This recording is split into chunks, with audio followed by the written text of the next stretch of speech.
Olá, seja bem-vindo ao Enquanto Isso, um podcast que reúne todas as vezes que o Daniel pregou por aí e valeu a pena guardar. Espero que você tenha um bom tempo aqui e se valeu a pena, não esquece de compartilhar.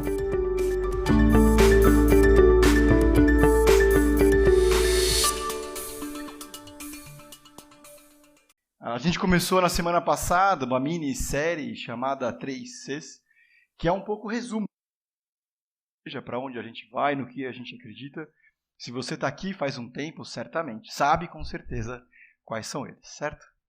Se você está chegando há um tempo, já sabe um pouquinho e pode ter oportunidade de se aprofundar um pouco. E caso essa seja a sua primeira vez, já fica claro o que a gente acredita, para onde a gente vai. Então a gente está falando, e falou semana passada, de comunicar Cristo. Hoje é sobre conectar pessoas e semana que vem conduzir mudanças. Hoje eu quero olhar para o mesmo texto que o Wallace trouxe semana passada, mas agora com o objetivo de enxergar e perceber a forma como Jesus se conectava com as pessoas, de forma honesta, clara, firme e amorosa. Jesus, de fato, lidou com todo tipo de pessoa, céticos, místicos, curiosos e até inimigos. E é sempre importante olhar para esse tipo de evento, porque, primeiro, a gente sempre vai aprender alguma coisa sobre nós mesmos. É sempre um chamado à autoavaliação. Segundo, nos ensina a se conectar com outras pessoas. Porque no final do dia, ser cristão é fazer o que Jesus fez. Certo? Em terceiro lugar, sempre é uma oportunidade de se conectar com Deus ou ser reconectado com Ele. De repente, essa é uma dessas oportunidades de se reencontrar ou ser encontrado por Deus.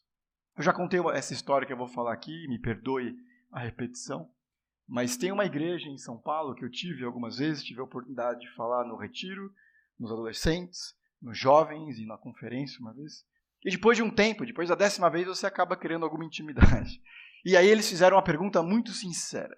Sabendo que eu estava aqui na igreja Batista do Itaim, perguntaram: como que é para você estar numa igreja, num bairro em que as pessoas têm tudo? E essa pergunta é muito boa, porque se a gente for olhar para ela com calma, ela tem o seguinte: tem algumas pessoas que têm tudo. Tem algumas pessoas que não têm nada.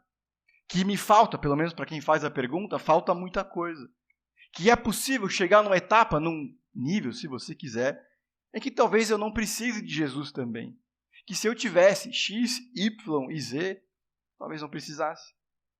Que Deus é essa peça que falta para a gente. Então está tudo meio certo, eu sei o que eu preciso, o que me falta, o que eu já tenho. Então Deus, Jesus, Espírito Santo, a religião, o cristianismo, é um pouco essa peça de lá, um buraco no coração que ele vem, preenche e fica tudo bem. Certo? É como se só faltasse Jesus para algumas coisas. Então a ideia é conversar sobre isso, o lugar dele e como que a gente fala sobre ele com as pessoas ao nosso redor. Abre comigo de novo e, portanto, João capítulo 4, versos 4 ao 29. Então, João capítulo 4, dos versos 4 ao 29, Mateus, Marcos, Lucas e João, o quarto livro do que a gente chama de Novo Testamento ou Segundo Testamento. João capítulo 4, dos versos 4 ao 29. Diz assim: era necessário passar por Samaria. Assim, chegou a uma cidade de Samaria chamada de Sicar, perto das terras que Jacó dera a seu filho José. Havia ali o poço de Jacó. Jesus, cansado da viagem, sentou-se à beira do poço. Isso se deu por volta do meio-dia. Nisso, veio uma mulher samaritana tirar água. Disse Jesus: dê-me um pouco de água. Os seus discípulos tinham ido à cidade comprar comida. A mulher samaritana lhe perguntou: como o Senhor, sendo judeu, pede a mim, uma samaritana, água para beber? Pois os judeus não se dão bem com os samaritanos. Aqui o autor faz questão de trazer um comentário.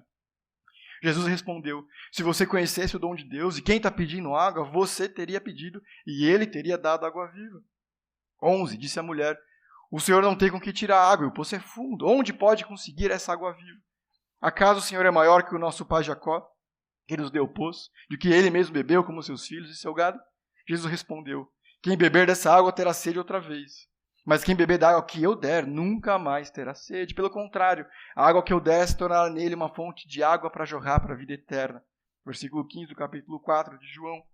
A mulher disse: Senhor, me dê essa água, para que eu não tenha mais sede, nem precise voltar aqui para tirar água. Ele disse: vá, chame o seu marido e volte. Eu não tenho marido, respondeu ela. Disse Jesus: você falou corretamente, dizendo que não tem marido. O fato é que você já teve 5.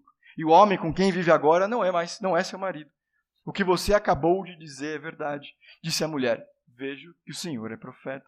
Nossos antepassados adoraram nesse monte, mas vocês, judeus, dizem que Jerusalém é o lugar que se deve adorar. Jesus declarou, creia em mim, mulher, que está próxima a hora em que vocês não adorarão o Pai neste monte e nem no outro. Vocês, samaritanos, adoram o que não conhecem. Nós adoramos o que conhecemos, pois a salvação vem dos judeus. No entanto, está chegando a hora, e de fato já chegou, em que os verdadeiros adoradores adorarão o Pai em espírito e em verdade. São esses adoradores que o Pai procura. Deus é espírito, e é necessário que seus adoradores o adorem em espírito e em verdade. Disse a mulher, eu sei que o Messias, chamado Cristo, está por vir. Quando ele vier, explicará tudo para nós. Então Jesus declarou, eu sou o Messias. Eu que estou falando com você. Naquele momento, seus discípulos voltaram e ficaram surpresos ao encontrá-lo conversando com uma mulher. Mas ninguém perguntou que queres saber ou por que está conversando com ela. Então, deixando o seu cântaro, o vaso, o recipiente de água, a mulher voltou à cidade e disse ao povo, venham ver o homem que me disse tudo quanto tenho feito. Será que ele não é o Cristo? É importante notar, e o versículo que a gente leu aqui, o primeiro, diz que Jesus escolheu fazer esse caminho, já que haviam outras opções para chegar onde ele estava indo. E também ele decide falar com essa mulher, mas vamos lá. Qual que é a reação dela quando ele começa a conversa? Ela estranha, certo? Você está conversando comigo, o comentarista, quem escreveu o livro aqui, João faz questão de dizer para quem não entende, para a gente, porque judeus não se dão com os samaritanos. Você sabe, eles não se dão bem. Os fariseus religiosos da época de Jesus, por exemplo, oravam para que nenhum samaritano fosse ressuscitado no final da história, para que eles não tivessem que conviver nem no céu. Tá bom? Sem querer se alongar, mas para ter um pouquinho de contexto aqui, em dado momento da história de Israel, no Antigo Testamento, o país se divide em dois. Então você tem o Reino do Norte e o Reino do Sul. A parte do Norte é destruída primeiro e o povo é exilado. Os que sobram na terra se casam com estrangeiros e são considerados mestiços pelos judeus do Sul que se julgam puros. É bem verdade ali que os samaritanos, muitos deles, abandonariam o judaísmo em favor de outras religiões. Mas apesar da propaganda judaica contrária aos samaritanos, eles eram intensamente religiosos também, alguns deles. Eles tinham intérpretes das escrituras. O próprio local de culto, por exemplo, o Monte Gerizim, que é a discussão que ela vai propor aqui no meio do texto. Eles brigavam também porque grande parte dos samaritanos só considerava apenas os 5 primeiros livros do Antigo Testamento. No versículo 27, a gente vê que até os discípulos estranham Jesus conversando com essa mulher. Jesus rompe uma série de paradigmas para se conectar com ela. Ele passa por cima de barreiras religiosas, étnicas e teológicas para desfazer alguns enganos dela e alguns perigos que continuam a destruir a nossa vida. Jesus se conectava com pessoas e se importava com elas. O pedido de Jesus, no versículo 7, inaugura o que seria uma conversa cheia de idas e vindas. É verdade que ele está sozinho e que ele não tem equipamento para retirar o poço, como ela bem fala. Mas o contrário também é verdadeiro em parte. Seja porque não encontrou companhia ou porque não foi convidada, o fato é que ela vai sozinha. E você sabe, isso chamaria a atenção de qualquer leitor naquela época. O normal era ir em grupo fazer isso. Desde que o mundo é mundo, as pessoas vão juntas até no banheiro. Pegam fila. Que dirá buscar água num poço afastado. Se no versículo 9 a mulher estranha o pedido, como a gente comentou aqui, Jesus no 10 vai direto ao ponto e diz que o que ele tem para oferecer é melhor e maior do que qualquer coisa que ela encontraria nessa vida e não vai precisar de mais nada. É interessante que essa comparação de Deus e água não era completamente nova. Lá no Antigo Testamento, em Jeremias capítulo 2, verso 13, Deus diz: meu povo cometeu 2 pecados. Eles abandonaram a mim, fonte de água viva, e cavaram cisternas rotas, quebradas, furadas, que não podem reter água. Para que não haja dúvidas, no versículo 14, Jesus meio que dá o ultimato. A água que eu der se tornará uma fonte de água a jorrar para a eternidade. A mulher entende do que se trata, finalmente. Ela diz: Senhor, me dê essa água. E aí Jesus meio que chega no ponto. No versículo 16 ele diz: vá, tá bom, chama o seu marido. E aqui parece que ele começa a tocar onde ele realmente queria chegar. Ele sabe, para usar uma expressão aqui, o enrosco relacional que era a vida dela. E o que ele tem para oferecer lida com isso também. Mas ela não sabe disso. Ela não sabe quem é Jesus. E é por isso que ele começa falando sobre água, passa por marido e termina falando sobre salvação. Perceba que ela fala, eu não tenho marido. Mas pergunta, quem é que dá o relatório final e completo sobre a vida dela? Jesus. Ela não mentiu, para falar a verdade aqui. Mas como muitos de nós, ela é ótima em compartilhar só o que interessa. Para evitar constrangimento, questionamento ou até confrontação. Não é exatamente, mas é tipo responder, não, tudo bem. Quando alguém pergunta como vai a nossa vida. Ela não quer muito papo. E é interessante que logo depois que reconhece Jesus como profeta, ela diz, vejo que és profeta, ela parece mudar de assunto. Ela fala, tá, e onde é o lugar certo para adorar? É difícil, é bem difícil saber por que ela fez isso. Ela pode sim estar tentando desviar o foco, mais ou menos quando a gente começa a falar das coisas de Deus com as pessoas e alguém vem com, mas e aquele pastor que rouba? E aquele político que se diz crente? A gente mesmo, é mais fácil falar da fome da África, da desigualdade, do que da minha não generosidade. É mais fácil falar sobre teologia do que o meu pecado. É possível que ao reconhecer Jesus como profeta, ela aproveite para resolver conversar sobre esse impasse religioso. O mais provável aqui é que essa constatação, essa dúvida, envolva duas coisas. Ela está desconfortável e ela está curiosa. Tá bom, ele sabe sobre quem eu sou, o que eu fiz, para onde eu vou. O que mais? E mais importante do que adivinhar o que passava na cabeça dela, é perceber o que e principalmente por que Jesus oferece água viva. Se é igualmente impossível saber o que aconteceu com os 5 maridos, se ela foi deixada, se ela deixou, se ela era viúva, se ela traiu, se ela foi traída, o certo é que ela não tem encontrado o que procura nem o que quer. Não deixa de ser simbólico e buscar água, a mais essencial de todas as coisas, e encontrar, graças a Deus, Jesus. Perceba que o problema dela não é casar, não é procurar marido, mas sim entregar de corpo e alma a uma busca que tem feito ela sofrer. Se hoje alguém com 5 casamentos levantaria algumas sobrancelhas em 2023, imagina naquela época. Imagina lidar com as consequências emocionais de ter passado por 5 casamentos desfeitos. De fazer mudança 5 vezes. Eu quase mudei ano passado 2 vezes e eu estou traumatizado, não quero mais. Imagina lidar intimamente com 6 pessoas. Não foi bênção, para dizer o mínimo. Para Jesus ter que trazer esse tema, significa que ela está perdida mesmo sendo religiosa.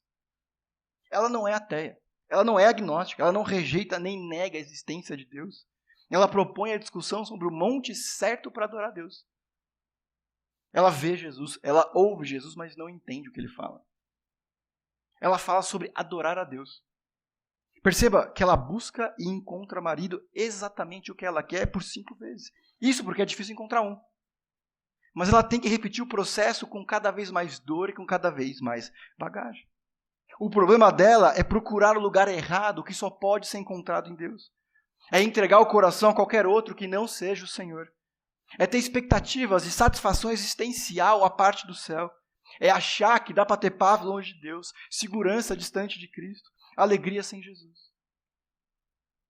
Em resumo, ela colocou o coração no lugar errado e por isso se condena a uma vida de frustração. Conectar pessoas significa denunciar falsos deuses. De novo, eu te convido a não ligar, desapegar completamente do fato de ela ter tido 5 maridos. A Bíblia e essa história não tem o objetivo de ser um episódio de caso de família. A mulher tem pulado de casa em casa, mudado de sobrenome várias vezes pelo mesmo motivo que hoje as pessoas escalam o Everest mesmo não sendo profissionais. Escaladores profissionais. Vão no espaço mesmo não sendo astronautas. Se enfiam no submarino suicida mesmo não sendo marinheiros. Porque no final do dia a gente arrisca a vida, abre mão do conforto, que lutou tanto para conquistar, se expõe, mesmo depois de conseguir tudo, ou quase tudo que queria, porque sabe no fundo que não é suficiente. Não vale ativar o modo crente e nem fingir que está no concurso da Miss Brasil, mas responda com sinceridade. Quais são 2 coisas que te fariam feliz? Que no fundo, em secreto, fariam da sua vida perfeita, melhor ou completa. Aquilo que você realmente pensa que te faz falta. É interessante e não precisa se expor, levantar sua mão e falar em voz alta. Mas quase sempre vem de alguma coisa externa. Normalmente vem daquilo que eu acredito que me falta, e talvez seja até injusto não ter. Alguns de nós têm esperança firmada no amor romântico, na carreira, alguns na política e dinheiro. Todos temos desejos e projetos que foram ou estão sendo divinizados, que estão tomando proporções muito maiores que deveriam ter, e a não ser que encontremos a água viva, não tem jeito. Aliás, mesmo aqueles que já encontraram Jesus, foram encontrados por Ele, vivem no constante risco de voltar a beber as águas turvas desse mundo. Não é à toa que Paulo diz aos Filipenses, a igreja talvez mais madura de todo o Novo Testamento e, portanto, da Bíblia, finalmente, irmãos, tudo que for verdadeiro, tudo que for nobre, tudo que for correto, tudo que for puro, tudo que for amável, tudo que for de boa fama, se houver algo excelente ou digno de louvor, pensem nessas coisas. A gente se perde muito fácil, tem um coração roubado assim. O que Jesus está falando aqui não é sobre água. E a mulher percebe isso. É sobre satisfação da alma. É sobre paz de espírito que só pode ser encontrada e reencontrada nele. De um coração que não depende do que acontece ao meu redor, do que eu posso comprar ou conquistar. É sobre isso que o primeiro mandamento fala, de não ter outro Deus. É porque eu coloco o coração no lugar errado que eu vivo uma vida cansada, corrida e vazia. Um ciclo de frustração permanente que varia entre, primeiro, perceber que eu nunca serei capaz de alcançar algumas coisas. Se você passou dos 20 e poucos, você tem lidado com algumas realidades. Eu, por exemplo, nunca vou ser jogador de futebol. Eu não jogo igual o Valdir. Eu não sou um gênio. E eu não sou metade do pregador que eu gostaria. E nunca serei. Segundo, alguns preferem se iludir de pensar que é questão de tempo, que é questão de oportunidade ou azar que eu não consegui. Mas isso desgasta. Frustra. Terceiro, porque alguém sempre tem o que eu quero, eu vivo doído. É por isso que a gente recebe com ironia os ricos e famosos tristes. Porque a gente fala, mas ele tem tudo. E a gente fica nesse rodízio de frustração, inveja e ilusão. Sobre isso, Jesus diz, em Mateus capítulo 11, verso 28, venham a mim os cansados e sobrecarregados, porque eu darei descanso. É porque a gente coloca o coração no lugar errado, vive escravo da vontade. O problema é que eu só me considero feliz quando eu estou fazendo o que eu quero. Isso é muito ruim, porque a nossa vontade muda muito. Depender da vontade ou da satisfação dela para encontrar sentido na vida e alegria no coração é um eterno correr atrás do vento. É se colocar numa roda de hamster sem fim, em que a gente nunca vai chegar lá.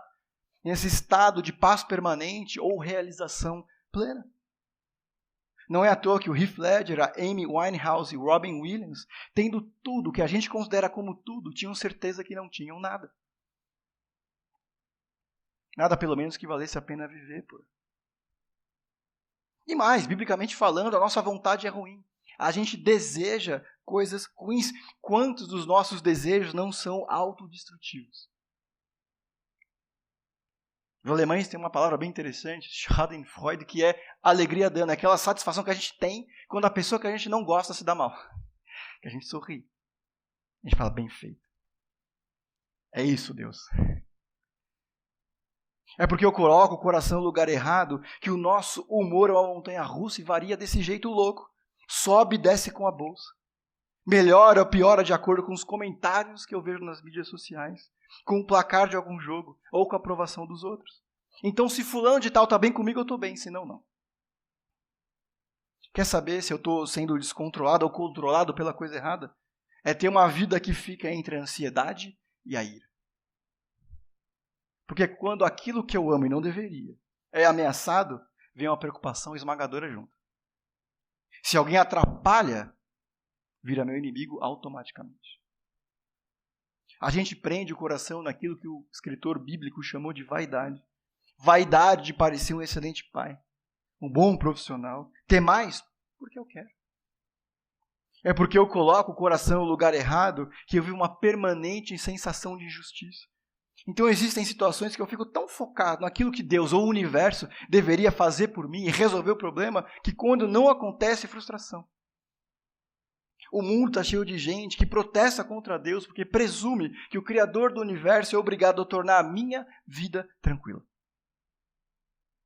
No livro, e é um bom livro, tá bom? Se você está procurando, O Deus que Destrói Sonhos, o autor chama isso de teologia da Xuxa. No final do Lua de Cristal, a Rainha dos Baixinhos canta a música tema do filme. Tudo o que eu quiser, o cara lá de cima vai me dar. Eu sei que citar a música da Xuxa não é a melhor maneira de começar um argumento. Mas é que na minha compreensão, muitos cristãos pensam assim. Se eu tiver fé, boas intenções, não fizer o mal para ninguém, eu posso e deveria receber muitas bênçãos de Deus. No fundo, queremos um abençoador e que ele não seja intrometido. Queremos servir a Deus do meu jeito, com os nossos termos. Isso lembra muito o conceito de deísmo moralista terapêutico.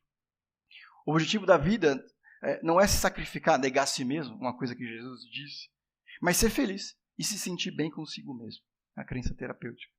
E embora exista e tenha criado o mundo, Deus não precisa estar particularmente envolvido em nossa vida, exceto quando há um problema. Deísmo. É nítido que a maioria dos cristãos vive um cristianismo personalizado, voltado para satisfazer as suas demandas e vontades, sem noção do conteúdo da fé bíblica e da vontade real de Deus. O que queremos é nos dar bem nessa e na outra vida. A gente lida muito pouco com a possibilidade de que quem está errado sou eu e não Deus. Até Jesus diz, seja feita a sua vontade. E a gente está lá, verdade ou não, dizendo para Deus nas nossas orações uma lista do que Ele deveria fazer. Porque quem precisa de conselho é Ele, certo? É porque eu coloco o coração no lugar errado que no fundo eu tenho uma percepção de que se eu tivesse tal coisa, eu realmente também não precisaria de Deus. Lembra da história que eu contei aqui no começo? Esquece a parte que essas pessoas, esses irmãos em Cristo, pensam que a gente tem tudo. Eles têm menos. Isso é verdade. Tá bom? Mas assim, nessa fala tem o seguinte, se eu tivesse o que vocês têm, talvez eu também não precisasse de Deus. E eu acho que todos temos um pouco disso.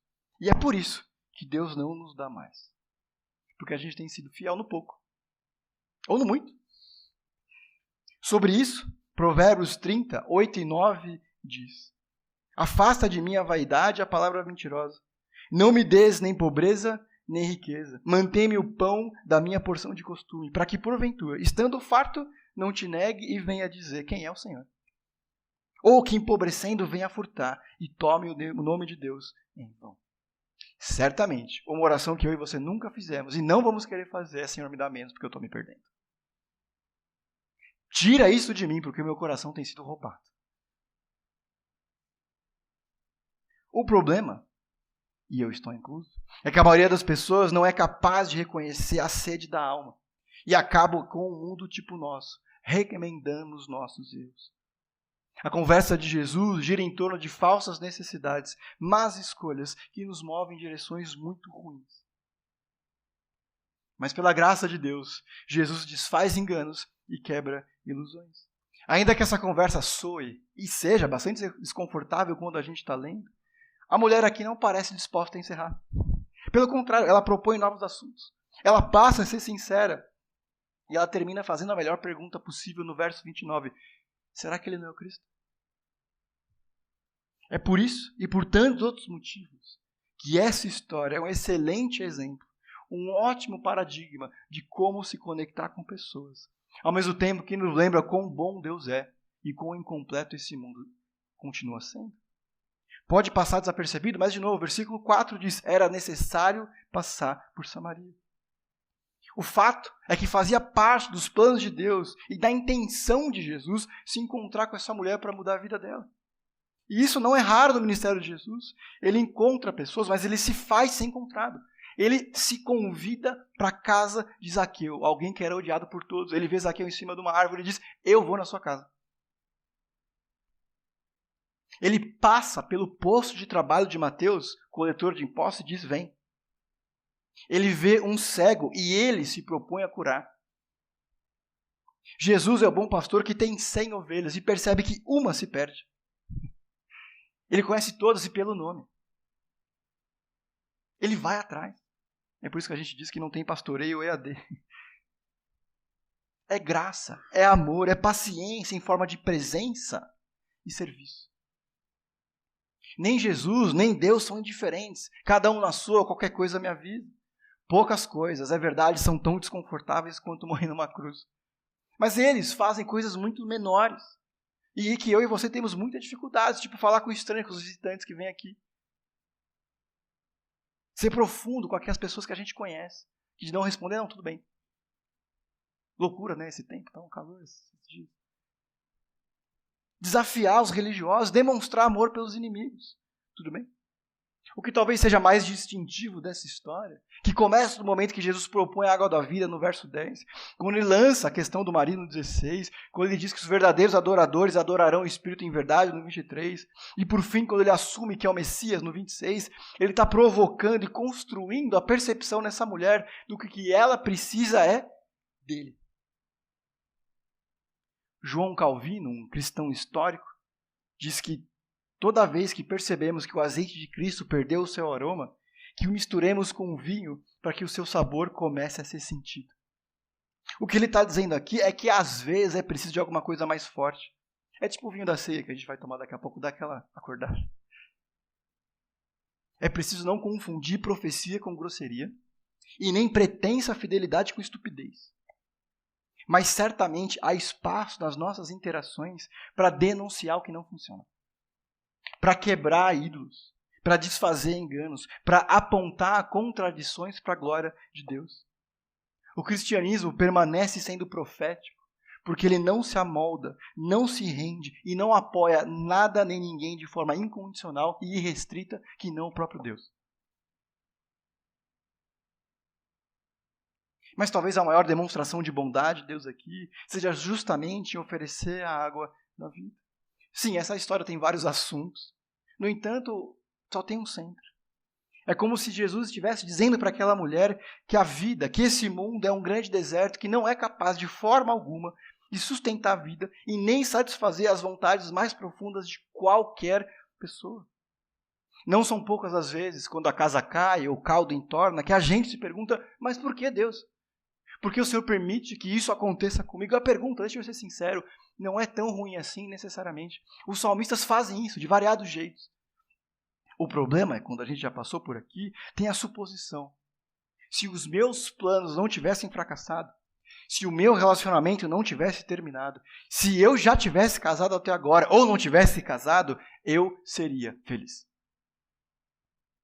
Então, de novo, eu entendo que o trabalho de Deus, ou do universo, é organizar tudo de modo que a minha saúde, a minha carreira e os meus relacionamentos andem do jeito que eu gostaria. O que essa história está gritando é que esse mundo não pode sustentar as necessidades mais profundas do seu coração. O melhor casamento não pode, a melhor carreira não consegue, e mesmo que você chegue lá, aonde quer que isso seja, será apenas mais um penhasco. Esse mundo está desmoronando. Deixa eu dar um exemplo bem besta e bem simples. Se você cresceu numa igreja, ou é minimamente brasileiro em algum nível, provavelmente, no domingo no almoço, você almoçava macarrão com molho vermelho e frango assado, certo? Supõe-se que você decidiu fazer um experimento, sob protesto, pegou esse frango, ninguém comeu e colocou no canto da cozinha. O que acontece com esse frango depois de 3 horas? Esfria, certo? O que acontece com o frango depois de 3 dias? Começa a ficar fedendo, atrair moscas. O que acontece depois de 3 semanas?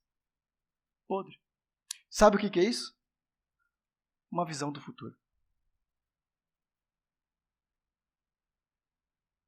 Você quer olhar para o futuro. Pega qualquer coisa e coloque de lado. É uma visão do futuro que alguns dos nossos vários enganos do presente escondem. E que a gente se ilude pensando que pode evitar e que o mundo ignora. E quando eu digo mundo, são as pessoas. Tá bom? Isso não quer dizer que o mundo seja um lugar ruim. Nós não somos necessariamente todo ruim. Nós não somos o tipo de igreja e você não precisa ser o tipo de cristão que odeia o mundo e odeia as pessoas. Mas esse mundo está perdido. Ele não vai funcionar sozinho. A gente vive bravo, irado e ansioso com a família, amigos e emprego, porque se recusa a ouvir: quem beber da água que eu der, nunca mais terá sede.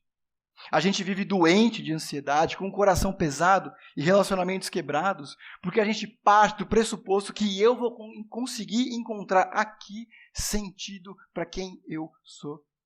A vida, desse lado da eternidade, é um deserto com algumas sombras de alívio, mas todas elas passageiras.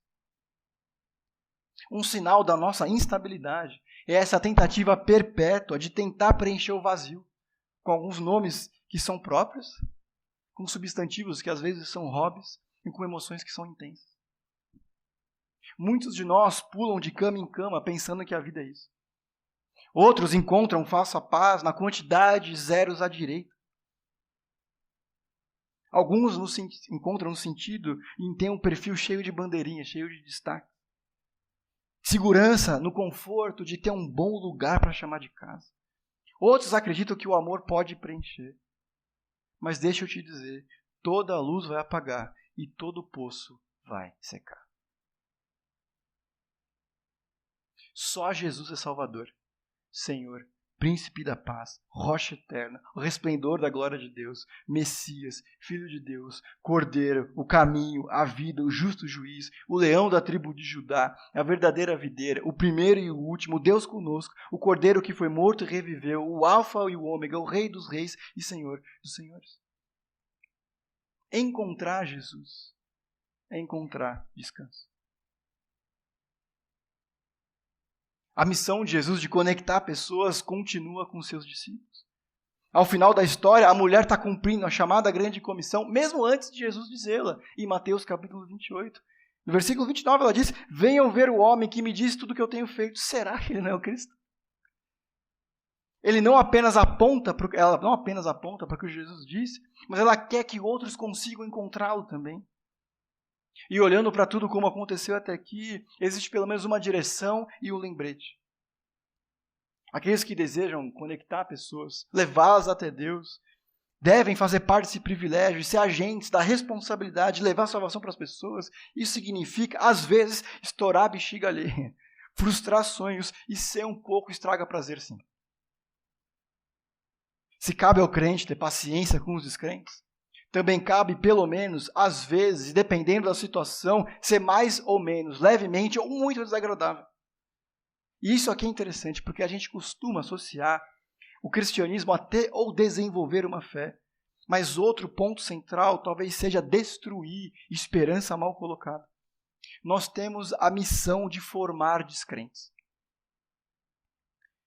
Ironicamente, duas mártires da história da igreja, conhecidas como Perpétua e Felicidade, pode procurar no Google, está até na Wikipédia, foram consideradas pessoas sem fé. Conta a história que enquanto elas eram martirizadas, jogadas às feras num tipo de coliseu, a multidão em volta gritava: morte aos ateus. Porque era assim que os cristãos eram entendidos. Gente sem fé nesse mundo, que não colocava esperança nos reis, imperadores, em sistemas terrenos, em acordos ou profissões. Era como se eles não fossem desse mundo. Somos, portanto, os cristãos chamados a denunciar profeticamente toda vez que alguém coloca esperança onde não deve. De usar de cinismo e incredulidade como ferramentas de evangelismo. Parte do nosso objetivo é tornar pessoas ateias, agnósticas do que os olhos podem ver, as mãos podem tocar ou o dinheiro comprar. A gente precisa desfazer o engano que a vida foi feita para ser aproveitada, ou que a gente deveria perseguir os nossos sonhos. Fazer as pessoas esquecerem essa ideia que tem que aproveitar cada oportunidade, porque senão é desperdício.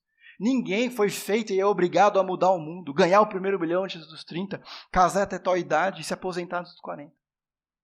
E mesmo que as pessoas consigam isso, não vai adiantar de nada. São só outros caminhos, alguns caminhos antes do abismo.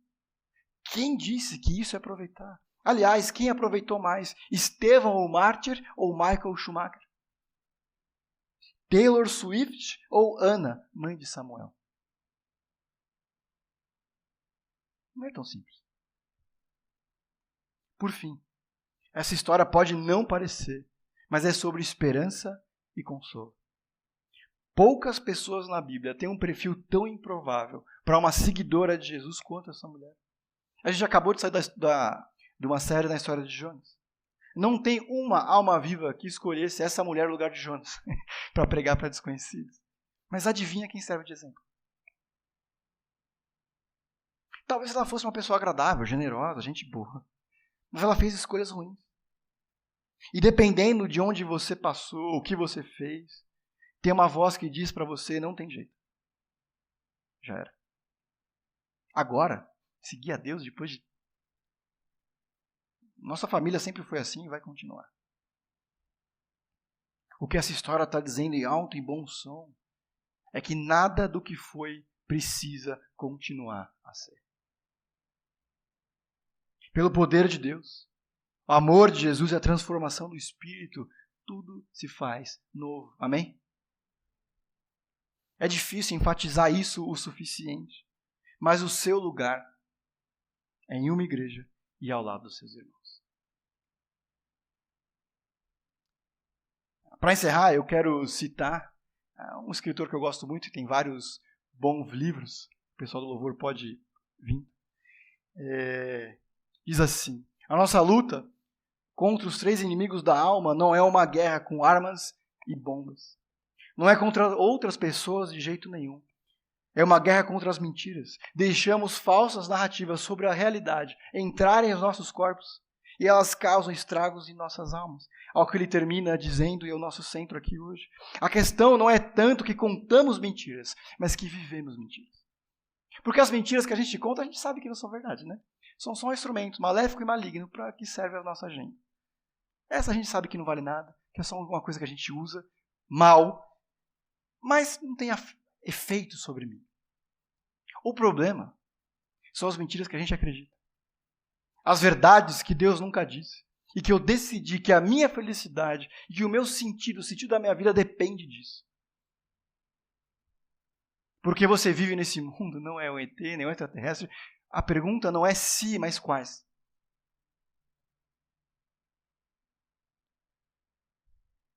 Para encerrar aqui, eu quero deixar a gente com 2 perguntas. Primeiro, o que não te deixa dormir à noite e te faz acordar de manhã? Muito provavelmente. Essas são algumas preocupações, assuntos ou pessoas que têm roubado o meu e o seu coração. Em que eu tenho dependido das minhas emoções, o meu interior, a minha felicidade, tem dependido dessas coisas, a ponto de, por exemplo, atrapalhar o meu sono. Para onde e no que a minha mente constantemente volta quando não tem para onde ir ou é obrigada a estar. Muito provavelmente. São áreas, preocupações da nossa vida que têm roubado o nosso coração de Deus. Segunda pergunta. Quem são as pessoas nas quais Deus quer te usar? Porque Deus não te levou para o céu e te manteve aqui em São Paulo. Eu sei, posso falar em nome dele, que ele quer te usar onde você está. Quem são as pessoas em que Deus tem feito você insistentemente conviver? Que se fosse possível você deixaria para trás. Mas Deus, pela sua graça e sabedoria, tem feito. Ela está fazendo muitos mais dias do que você gostaria. Vamos orar. Senhor, meu Deus e Pai, muito obrigado pelo privilégio que é te conhecer. Senhor, nos ajuda a olhar para essa história, a perceber os desafios dela, Senhor. Ajuda, Senhor, a gente a perceber, Senhor, quando e no que o nosso coração tem sido roubado. Quais são as preocupações, as pessoas, os assuntos e os motivos, os quais têm, Senhor, dominado o nosso coração e roubado a oferta da água eterna, Senhor. Senhor, revela para a gente, demonstra, Senhor, as nossas fraquezas, as nossas falsas dependências e os nossos falsos deuses. Senhor Jesus, nos ajuda, por favor, a oferecer de forma clara, honesta, transparente e principalmente firme e transformadora, Senhor. Como que a gente pode ser útil na vida das pessoas ao nosso redor, Senhor? Nos dê um coração atento, Senhor, sensível para servir as pessoas e falar da sua verdade, quer seja conveniente, quer não. Senhor, nos dê coragem, sabedoria para ser útil, Senhor, na vida das pessoas que a gente tem convivido. Que a gente não se decida livrar dessas pessoas, mas servi-las, Senhor. Senhor, nos ajuda. nos capacita, Senhor, e nos sustenta. Em nome de Jesus.